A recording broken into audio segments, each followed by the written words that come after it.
Voyons Hébreux chapitre 4, et je vais vous parler ici du repos de Dieu. Ce passage va en quelque sorte révéler si vous répondez à la grâce de Dieu ou si au contraire, vous essayez de faire en sorte qu'il réagisse à vous. Ce sont deux choses distinctes, elles sont diamétralement opposées l'une à l'autre. L'une produit la victoire, la joie et la paix dans votre vie, tandis que l'autre vous épuisera. Amen. J'ai été élevé dans l'église baptiste qui enseignait qu'une fois que vous étiez sauvé, vous ne pouviez pas être guéri, vous ne pouviez obtenir quoi que ce soit. Vous deviez juste travailler pour Dieu, faire une œuvre pour Dieu. Tout était question de faire pour Dieu. Il s'agissait d'être un faire humain plutôt qu'un être humain. Et nous avions ce petit poème que nous avions l'habitude de réciter qui disait « Marie a un petit agneau, cela aurait pu être un mouton, mais il a rejoint l'église baptiste et est mort par manque de sommeil. » Toute la vie reposait sur le fait de faire quelque chose pour Dieu. Mon père est décédé quand j'avais 12 ans et j'ai jeûné et prié. Il était à l'hôpital pendant des mois et je faisais toutes ces choses. Et quand il est mort, je ne pouvais pas comprendre. Dieu, j'ai fait toutes ces choses. Pourquoi n'as-tu pas guéri mon père? Et c'était frustrant. Et c'est pourquoi beaucoup de gens se détournent du Seigneur, parce qu'ils croient que Dieu existe. Ils croient qu'il peut tout faire, mais ils pensent qu'ils doivent faire quelque chose pour que Dieu agisse. Et c'est pourquoi ils s'impliquent tellement et étudient la parole en pensant « Dieu, as-tu vu ce que j'ai fait ?» C'est la raison pour laquelle certains étudient la parole. C'est pour que Dieu les récompense d'avoir lu la Bible, d'être allés à l'église ou payer la dîme. Si vous n'êtes pas prudent, vous tomberez dans cela parce que c'est ce que la religion enseigne. La religion enseigne que Dieu existe, mais vous devrez faire toutes sortes de choses religieuses et surmonter tous ces obstacles pour que Dieu agisse dans votre vie. Cela va vous épuiser. Je suis dans le ministère depuis 52 ans et j'ai vu des gens venir et partir. Et je pense que la cause principale de l'épuisement chez les gens, c'est qu'ils essaient de faire tout cela. Ils essaient de répondre à cette norme et se noient dans l'activisme religieux. Cela est épuisant. Il y a beaucoup de gens qui ont abandonné, ils croient toujours en Dieu. Ils croient qu'il existe, ils pensent qu'ils ne peuvent en aucune manière répondre à toutes les exigences religieuses. Autant arrêter d'essayer, se disent-ils. Pourtant, il y a un repos pour le peuple de Dieu. Regardez ces versets au chapitre 4 de l'Épître aux Hébreux. Il dit au verset 1, « Craignons donc, tant que la promesse d'entrer dans son repos subsiste, que personne parmi vous ne pense être venu trop tard, car la bonne nouvelle nous a été annoncée aussi bien qu'à eux. » Si vous lisez ceci dans son contexte, vous verrez qu'au chapitre 3, on parle des enfants d'Israël qui sont sortis du pays d'Égypte. Ils sont sortis de l'esclavage, mais ils n'ont pas accédé à la terre promise que Dieu avait prévue pour eux. Et toute cette génération est morte sans atteindre ce que Dieu voulait pour elle. Frères et sœurs, cela m'attriste, mais la majorité des chrétiens, et cela ne se limite pas à votre église locale, mais je pense que ici même, beaucoup de gens ne profitent pas pleinement de ce que Dieu a pour eux. Vous êtes sortis de la perdition, si vous deviez mourir, vous iriez rejoindre le Seigneur, mais vous ne profitez pas des avantages, de la plénitude de ce que Dieu a pour vous sur cette terre. C'est terrible. C'est terrible que nous ne participions pas à tout. Jésus a acheté la guérison pour nous. Nous devrions marcher dans la guérison, nous devrions marcher dans la prospérité, nous devrions marcher dans la joie, nous devrions marcher dans la paix, nous ne devrions pas être terrifiés comme le sont les autres. Et pourtant, il y a beaucoup de chrétiens pour lesquels, s'ils étaient arrêtés pour être chrétiens, il n'y aurait pas assez de preuves dans leur vie pour les condamner. Je veux dire, vous êtes aussi malade que votre voisin qui ne connaît pas le Seigneur, vous êtes aussi pauvre, vous êtes aussi inquiet, vous regardez ce qui se passe lors des émeutes et vous paniquez, vous êtes aussi préoccupé que n'importe qui d'autre. Vous êtes comme les Israélites qui sont sortis d'Égypte, mais vous mourrez dans le désert. Vous n'entrez pas dans ce repos que Dieu a pour vous. Il est écrit, car il nous a été évangélisés comme à cela, mais la parole prêchée ne leur servit de rien, parce que cette parole n'était pas mêlée à la foi dans ceux qui l'entendent dire. Ce n'est pas comme de la magie. Ce n'est pas comme, vous savez, ces gens qui chassent les démons quand quelqu'un se met à manifester des démons. J'ai vu des gens tenir la Bible comme ça. Cela me rappelle un peu les... Comment les appellent-ils déjà? Les Dracula. Oui, les vampires, merci. Vous regardez ces trucs? Cela me rappelle ces films de vampires où ils tiennent une croix ou quelque chose comme ça, et les démons ne peuvent pas le supporter. C'est ridicule. D'abord, les vampires sont ridicules. Mais même s'il y avait des vampires tenant une croix ou une Bible, ce n'est pas... Vous savez, le diable a traduit certaines Bibles.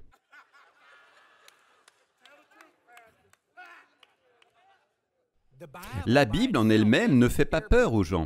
La Bible dit d'elle-même, ici en Hébreux chapitre 4, verset 12, que la parole de Dieu est vivante, c'est-à-dire vivante et puissante, plus tranchante qu'une épée à deux tranchants, pénétrante jusqu'à séparer l'âme et l'esprit, les jointures et les moelles, et elle discerne les pensées et les intentions du cœur. La vraie parole de Dieu est une chose spirituelle.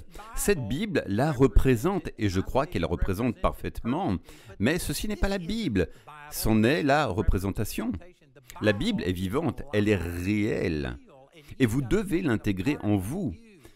Et la façon de le faire, c'est de mêler ces paroles avec de la foi. Quand cela devient réel à l'intérieur de vous, c'est alors qu'elle prend vie. Et donc, vous devez la mélanger avec la foi, et ensuite, au verset 3, il dit « Car nous qui avons cru, nous entrons dans le repos. » Comme il l'a dit, comme je l'ai juré dans ma colère, c'est une citation du psaume 95, verset 11. Et de toute façon, la formulation ici dans la King James est vraiment maladroite. C'est l'une des traductions les plus maladroites de la King James dans la Bible. Et je n'ai pas une autre traduction avec moi maintenant, alors je vais vous résumer une partie de cela. Mais quand il parle ici de repos, il ne parle pas de ça. Il ne parle pas d'un repos ordinaire. Laissez-moi en lire un peu plus. Il dit au verset 3, « Quant à nous qui avons cru, nous entrons dans le repos, dans la mesure où Dieu a dit, « J'ai juré dans ma colère, ils n'entreront pas dans mon repos. » Pourtant, son travail était terminé depuis la création du monde. En effet, il a parlé quelque part ainsi au sujet du septième jour, et Dieu se reposa de toute son activité le septième jour. L'auteur du livre aux Hébreux assimile ce repos du sabbat que Dieu a pris à la création. Ainsi, vous devez changer votre façon de penser ici, parce que la plupart d'entre nous, quand nous parlons de repos, nous parlons d'être fatigués et d'aller nous coucher parce que nous sommes fatigués. Mais quand il dit que Dieu s'est reposé, il s'agit d'une citation de Genèse chapitre 2, verset 1, où il est dit qu'il s'est reposé de toutes ses œuvres et qu'il a béni ou sanctifié le jour du sabbat. Parce qu'il s'est reposé. Quand il s'est reposé, ce n'est pas parce qu'il était fatigué. Dieu n'était pas épuisé. Il est dit dans le livre d'Isaïe chapitre 40 que le Seigneur ne se fatigue pas. Dieu n'était pas épuisé. Ce n'est pas comme s'il faisait une étoile de plus et voilà qu'il en a fini pour la journée, qu'il serait éreinté. Ce n'est pas de cela qu'il s'agit. Quand il dit qu'il s'est reposé, c'est comme un artiste qui peint un tableau et que tout est si parfait que si vous ajoutez un coup de pinceau, de plus, vous allez ruiner le tableau. Et donc, vous posez le pinceau. Non parce que le pinceau est lourd, mais vous vous reposez de votre travail parce qu'il est terminé. C'est achevé. Ou un avocat qui dira « Je mets fin à ma plaidoirie ». Ce n'est pas parce qu'il est fatigué au point de ne plus pouvoir parler.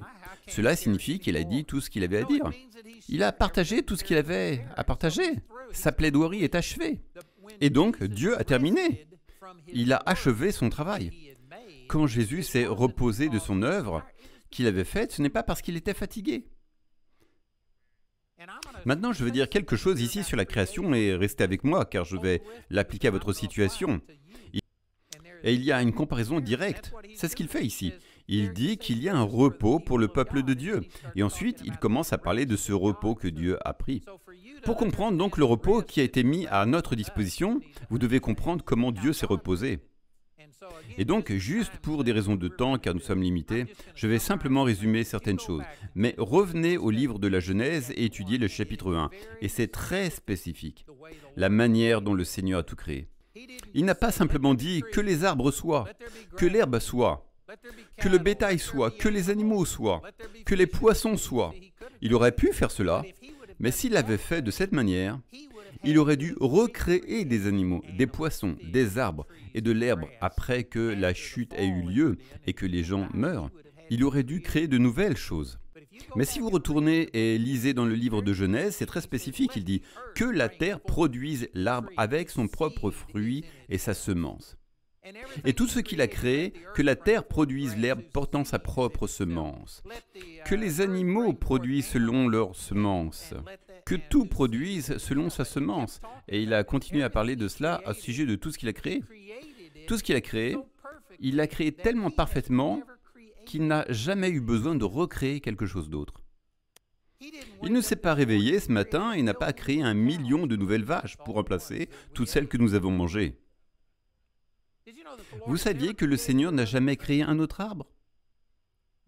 Dieu n'a jamais créé un autre brin d'herbe. Il n'a pas créé un seul animal depuis. Il a tout anticipé, même s'il a créé cela, non pas pour que nous péchions, mais il anticipait que nous pécherions. L'Écriture dit qu'il était l'agneau immolé depuis la fondation du monde. Il savait qu'il y aurait du péché. Il savait qu'à terme, la mort entrerait dans ce monde qu'il avait créé. Il a donc créé chaque animal, chaque plante vivante, chaque poisson, et les êtres humains, avec la capacité de se reproduire. Il a anticipé tout cela.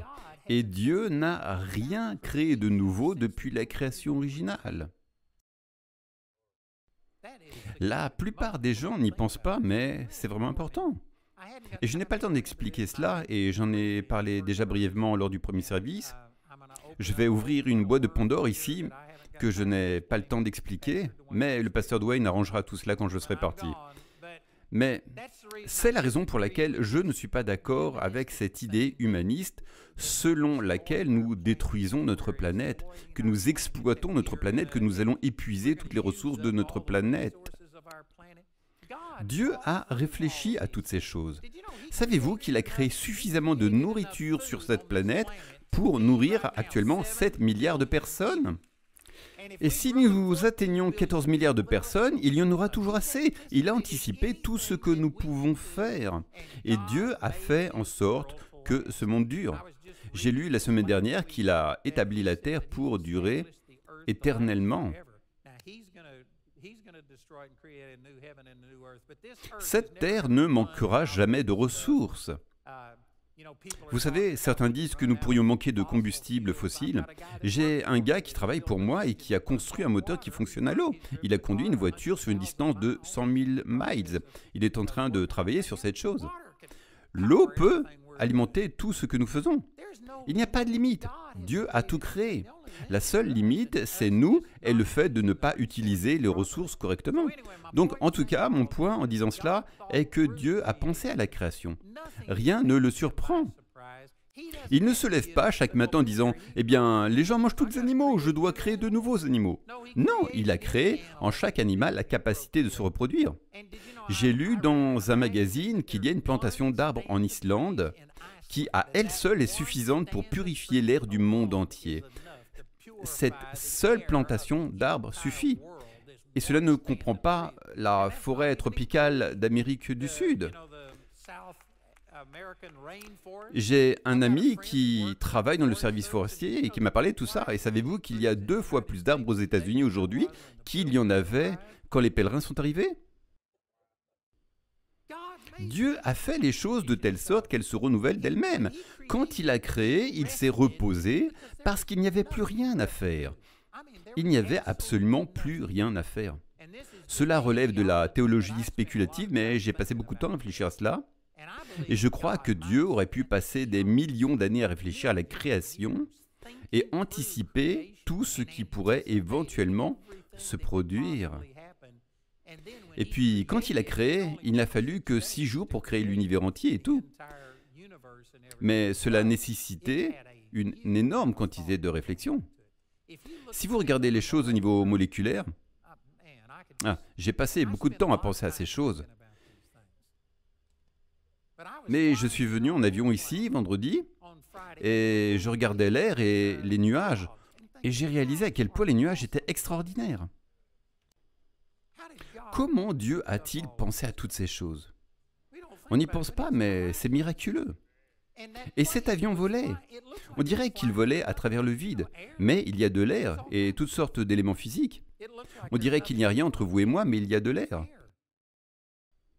L'air est réel.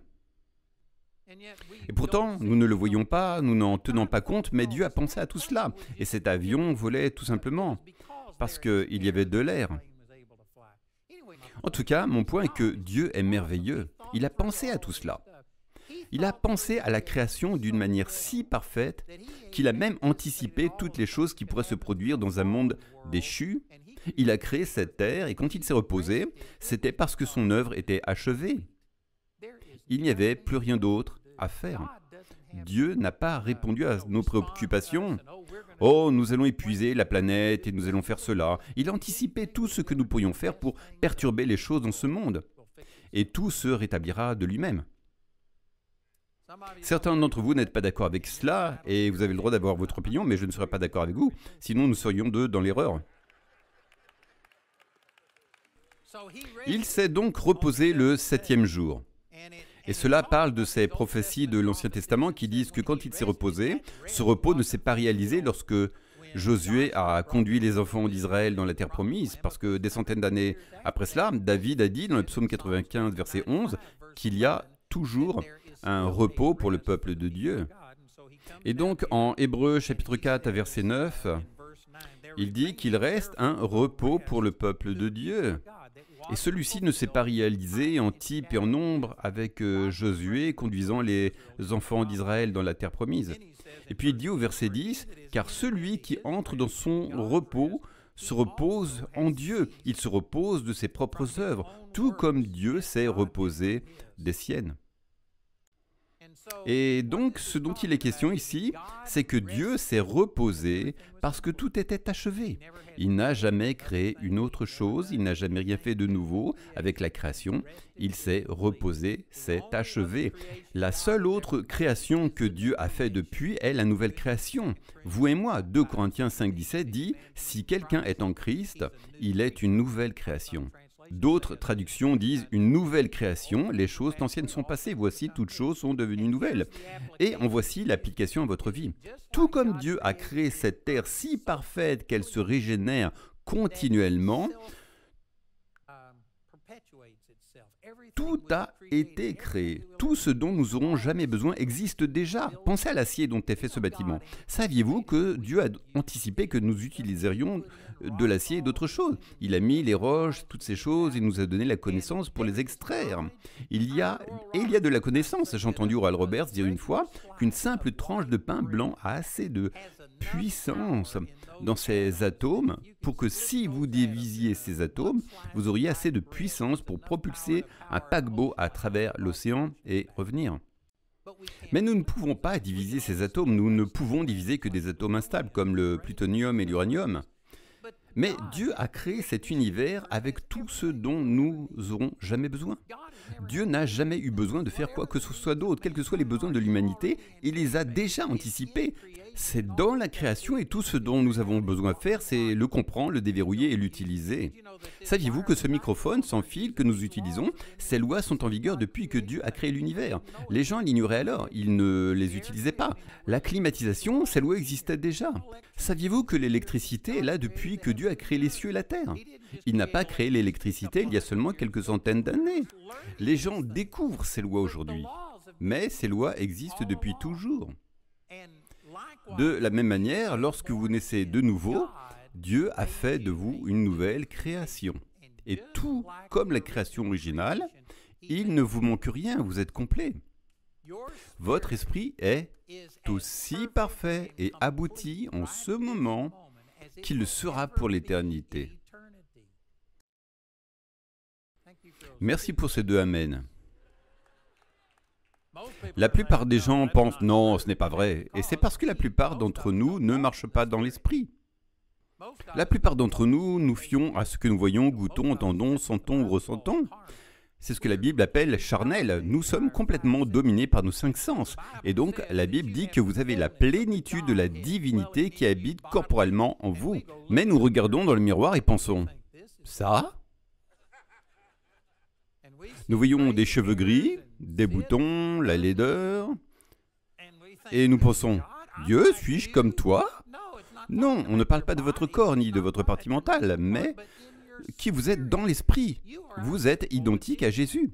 1 Jean chapitre 4, verset 17 dit que c'est ainsi que notre amour est rendu parfait, afin que nous ayons de l'assurance au jour du jugement, parce que tel qu'il est, parlant de Jésus, tel nous sommes aussi dans ce monde. Il ne dit pas « nous serons dans le monde à venir », mais tels nous sommes dans ce monde. Voyez-vous, certaines personnes pensent encore, eh bien, je ne suis pas comme Jésus, parce que vous regardez à l'apparence extérieure. Vous savez que votre corps est différent et que vos pensées ne sont pas correctes, mais dans l'esprit, vous êtes une toute nouvelle créature et vous êtes identique à Jésus.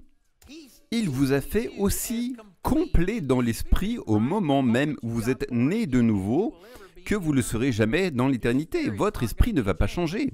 Votre esprit ne va pas devoir être purifié, épuré de l'iniquité ou quoi que ce soit. Votre esprit en ce moment même est aussi pur et parfait que Jésus l'est.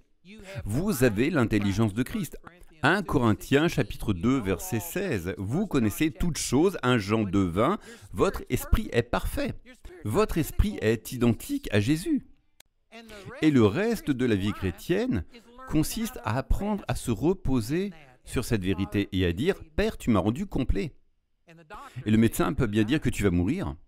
Tout ce qu'il peut faire, c'est regarder à ton corps physique, il ne peut pas voir ton esprit.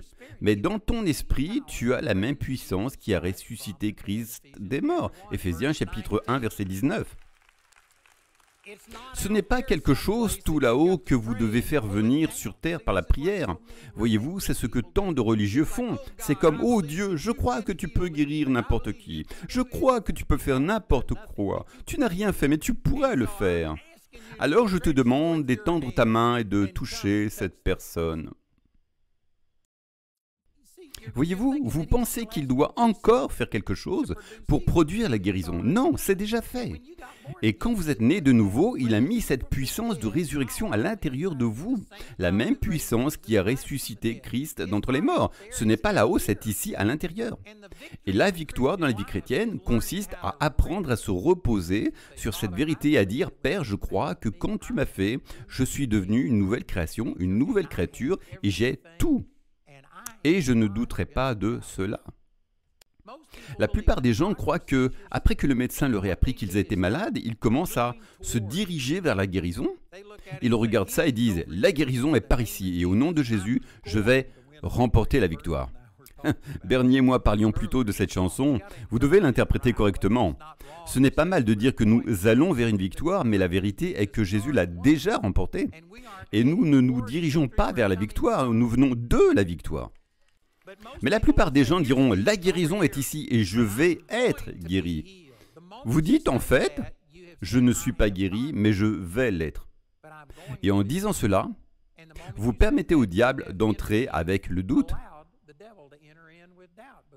Par exemple, si je disais « Je vais d'ici au fond de l'auditorium », je m'expose au danger et je me rends vulnérable. Quelqu'un pourrait me plaquer au sol alors que je marche. Quelqu'un pourrait se mettre sur mon chemin et m'arrêter. Quelque chose pourrait m'arriver. Mais si je dis non, je suis ici, je n'ai pas à aller nulle part, je suis ici. Comment pourrais-je douter que j'arriverai là où je suis? Tu ne peux pas m'empêcher d'arriver ici, peu importe ce que tu fais. Je suis déjà ici. Mais tu peux m'empêcher d'aller là-bas. Tu vois, une fois que tu comprends que non, par ces meurtrissures, j'ai été guéri, 1 Pierre 2, 24, le surnaturel de Dieu, la même puissance qui a ressuscité Christ des morts, demeure en moi. Je pointe toujours vers mon ventre parce que la Bible dit que de ton sein couleront des fleuves d'eau vive. Il parlait de l'esprit. Donc l'esprit est ici, dans ton sein. Certains d'entre nous semblent avoir plus d'esprit que d'autres. Donc, j'ai déjà la guérison et j'ai la puissance de Dieu ici. Et une fois que je comprends que non, je suis déjà guéri, alors je ne lutte pas pour être guéri, mais je lutte pour défendre la guérison que Jésus m'a déjà donnée. Il s'agit de se reposer en lui. Père, je n'ai pas à faire quelque chose pour que tu me guérisses. Par tes meurtrissures, j'ai été guéri. Tu as mis cette puissance à l'intérieur de moi et je me repose simplement de le fait que c'est fait. Maintenant, cela pourrait amener quelqu'un à penser, eh bien, tu ne fais rien. Tu t'assieds simplement et tu considères que tout est fait.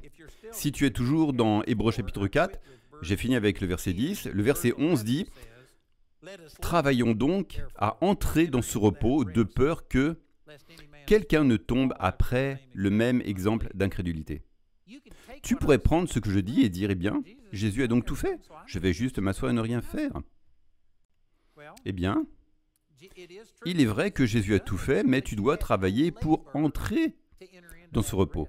Il faut faire des efforts pour renouveler ton esprit et arriver à ne pas te fier à toi-même. J'ai prié avec une dame entre les services qui a été diagnostiquée avec un cancer et elle connaît la parole de Dieu et elle est forte dans la parole de Dieu, elle croit en Dieu. Mais une fois que ce diagnostic de cancer a été posé, elle a paniqué et elle a eu du chagrin et elle a dû traiter ces choses. Alors je lui ai dit, tu as plus de foi qu'il en faut pour être guéri du cancer. Ce n'est pas un problème, mais ce sont ces pensées d'incrédulité que tu vas devoir traiter pour te reposer dans ce que Jésus a fait. Tu vas devoir résister à ces pensées. Et c'est là que la plupart des gens perdent la bataille. Je soupçonne que la grande majorité des gens qui vont à Rest Life ont entendu la parole de Dieu sur la guérison. Vous croyez que c'est la volonté de Dieu de vous guérir et vous croyez que Dieu guérit aujourd'hui. J'ai vu ma femme et mon fils ressusciter des morts. Mon fils était mort depuis 5 heures dans une morgue, complètement nu, dans une chambre froide. Quelqu'un l'avait déjà mis dans la chambre froide quand on m'a appelé. Il s'est alors assis et il m'a parlé. Aujourd'hui, il est en parfaite santé. Loué soit Dieu, c'est un miracle. La plupart d'entre vous croient en cela. Et vous croyez que de telles choses peuvent se réaliser. Mais le hic, c'est que vous ne vous reposez pas. Vous ne lui faites pas confiance. Vous ne comptez pas sur le fait que c'est fait. Vous pensez ainsi, Dieu, je sais que tu peux le faire. Vous ne doutez pas que ce que je dis est vrai, mais vous dites, que dois-je faire pour l'obtenir ? Vous devez cesser de faire et commencer à vous reposer en disant simplement « Merci Père, c'est fait ». Mais pour se reposer ainsi, cela demande beaucoup d'efforts. Il faut passer beaucoup de temps dans la parole pour renouveler votre esprit et arriver à un point où ce que Dieu a dit est plus réel pour vous que ce que le médecin dit, que ce que le banquier dit, ce que l'avocat dit, ce que les nouvelles disent. Il y a beaucoup d'efforts dans le repos. C'est une déclaration puissante ici. Vous devez travailler pour vous reposer. Mon fils aîné, Joshua, quand il avait 1 an, alors qu'il courait, il est tombé à heurter un coin d'une table. Il était pointu comme ça, et cela frappait juste ici son oreille. Et quand il est tombé, une grosse bosse est apparue, pleine de pus, et elle s'est vidée. Mais nous avons juste prié pour lui et cru en Dieu pour une guérison. Savez-vous que chaque année, pendant environ 12 ans, cette bosse revenait exactement le même jour chaque année? Je pense que c'était démoniaque et je ne vois aucune raison pour laquelle cela se produirait physiquement, naturellement. Mais chaque année, cette chose revenait et nous voyions cette bosse revenir et nous commencions à prier. Et après quelques années, je me suis dit, Dieu, qu'est-ce qui se passe? Je lui ai dit, je dois réprimander cette chose tous les ans. Qu'est-ce qui se passe? Et il m'a dit, tu ne te reposes pas en ce que je fais. Tu luttes pour qu'il soit guéri au lieu de lutter parce qu'il a été guéri. Certains d'entre vous ne voient peut-être pas la différence là-dedans, mais il y a une énorme différence. Et tout d'un coup, j'ai dit, il est guéri. Et au lieu de jeûner et de prier comme je l'avais fait toutes ces années précédentes, nous l'avons regardé, nous faisions une dévotion avant qu'il ne se couche et nous avons tous les deux commencé à rire en disant « Diable, tu es tellement stupide, quand vas-tu arrêter et abandonner ?» Par ces meurtrissures, il a été guéri et nous avons simplement oublié cette histoire. Et c'est la dernière fois que cela est arrivé. Il y a une différence. Il y a une différence entre dire « Au nom de Jésus, je crois que je suis guéri », mais en fait, tu luttes pour être guéri au lieu de défendre ce que Jésus t'a déjà donné. Autrefois, j'étais dans l'armée, et dans l'armée, si vous preniez une colline, il était beaucoup plus facile de défendre cette position élevée que d'aller attaquer et conquérir une colline. Vous obtenez une position défensive et vous défendez ce que vous avez déjà au lieu d'essayer d'aller chercher quelque chose que vous n'avez pas. Et c'est tellement plus facile. Ce qui rend la vie chrétienne si facile, c'est quand vous commencez à vous reposer simplement en ce que Dieu a fait. Et comme cette dame avec laquelle j'ai prié entre les services, je lui ai juste prié pour qu'elle puisse simplement surmonter la peur, repousser ses pensées, rester là et lutter contre l'incrédulité. Vous n'avez pas besoin d'avoir beaucoup de foi. Jésus a dit, si vous avez de la foi comme Un grain de moutarde, c'est minuscule. Vous n'avez pas besoin d'une grande foi. Ce n'est pas votre foi qui pose problème, c'est votre incrédulité qui pose problème. Parce que nous ne nous reposons pas en ce que Dieu a fait. Nous endossons à tort la responsabilité que Dieu, je dois faire quelque chose pour que cela se produise. C'est puissant ce que je vous dis. Ce que je dis là, ce sont 2 heures d'enseignement que j'ai condensées. J'ai un enseignement sur le repos du sabbat qui donnerait beaucoup plus de détails. Je pense avoir mentionné cela lors du premier service, mais si vous allez sur notre site web, il y a 200 000 heures de matériel gratuit que vous pouvez regarder ou écouter. Quoi qu'il en soit, vous pouvez l'obtenir et cela sera une vraie bénédiction. Si vous ne connaissez pas le repos dans le Seigneur, et si cela vous a aidé aujourd'hui et que vous dites « Jusqu'à présent, je pensais que je devais faire quelque chose pour faire bouger Dieu, au lieu de simplement avoir confiance en ce qu'il a déjà fait. » La raison pour laquelle je me plonge dans la parole au quotidien que je travaille, c'est pour me changer, pas pour changer Dieu, pas pour changer l'attitude de Dieu envers moi, mais pour me changer. Si vous n'aviez pas compris cela, et si Dieu vous a parlé aujourd'hui et que vous voulez prendre une décision, que vous souhaitiez mêler cela avec la foi en ce que Dieu a dit, alors je veux prier avec vous aujourd'hui et vous aider à recevoir en toute simplicité. Je sais que cela peut avoir libéré votre foi, mais à cause du Covid et au manque de temps, au lieu de vous faire venir à l'avant, je veux juste que si Dieu a libéré votre foi et que vous êtes prêt à croire et à commencer à vous reposer dans ce que Jésus a déjà fait, je veux que vous vous leviez là où vous êtes et je vais prier pour vous. Et nous croyons que Dieu va faire un miracle. Ainsi, vous pouvez recevoir une guérison, vous pouvez recevoir la prospérité, vous pouvez recevoir Jésus comme Seigneur et Sauveur. Il se peut que certains d'entre vous pensent, eh bien, je viens à l'église, Dieu va-t-il me sauver maintenant? Ce n'est pas une question d'aller à l'église. Vous savez, aller à l'église, c'est comme garer une voiture dans un garage.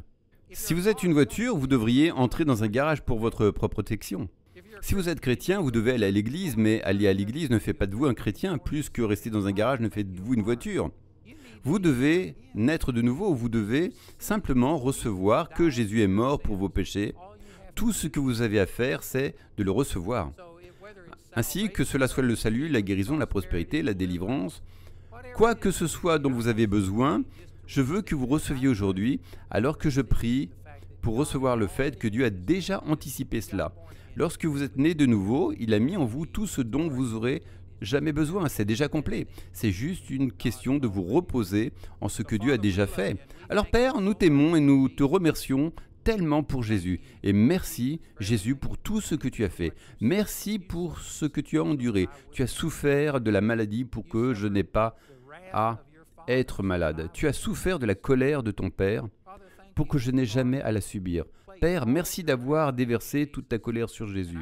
Et je prie pour mes frères et sœurs ici aujourd'hui, que ce soit la guérison, le salut, la délivrance, la joie, la paix, la prospérité, quoi que ce soit, Père, nous nous reposons maintenant dans la foi du travail accompli de Jésus.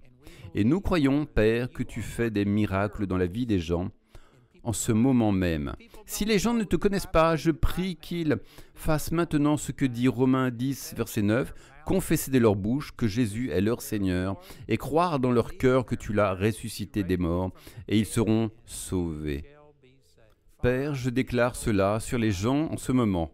Nous te remercions, Père, et nous recevons tous les bienfaits de ce que Jésus a déjà fourni. Nous nous reposons cela au nom de Jésus. Amen.